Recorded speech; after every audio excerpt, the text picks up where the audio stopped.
سارے گھر میں اگر کسی کو کاکی سے محبت تھی تو وہ بدرام کی چھوٹی لڑکی لاڈلی تھی. یعنی اس پورے گھر میں اگر کسی کو فکر تھی بوڑھی کاکی کی تو وہ صرف بدرام کی بیٹی لاڈلی کو تھی. لاڈلی اپنے دونوں بھائیوں کے خوف سے اپنے حصے کی مٹھائی بوڑھی کاکی کے پاس بیٹھ کر کھایا کرتی تھی. یعنی لاڈلی کے بھائی جو ہے اس سے مٹھائی چھین لیا کرتے تھے تو وہ بوڑھی کاکی کے پاس جا کر کھایا کرتی تھی. رات کا وقت تھا. بدرام کے دروازے پر شہنائی بج رہی تھی. شہنائی ایک قسم کا باجا ہوتا ہے اور گاؤں کے بچوں کا جمع غفیر نگاہ حیرت سے گانے کی داد دے رہا تھا.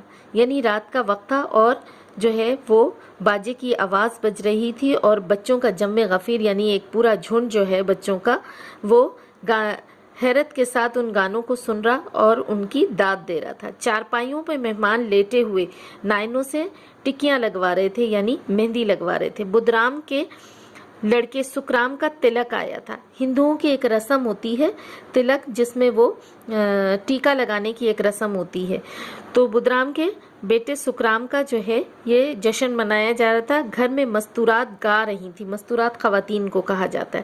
روپا مہمانوں کی دعوت کا سامان کرنے میں مصروف تھی اور روپا جو ہے مہمانوں کے کھلانے پلانے کے لیے مصروف تھی.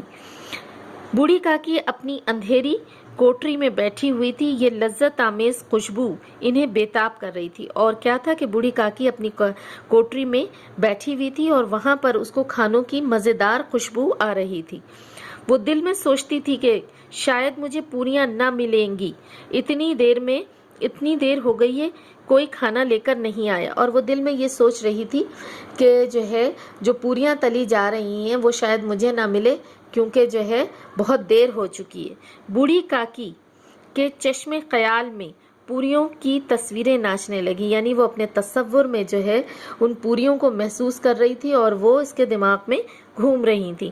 خوب لال لال پھولی پھولی نرم نرم ہوں گی اور وہ ان کا تصور کر رہی تھی کہ وہ بہت مزیدار ہوں گی, بڑی ہوں گی, پھولی ہوئی ہوں گی, گول گول ہوں گی.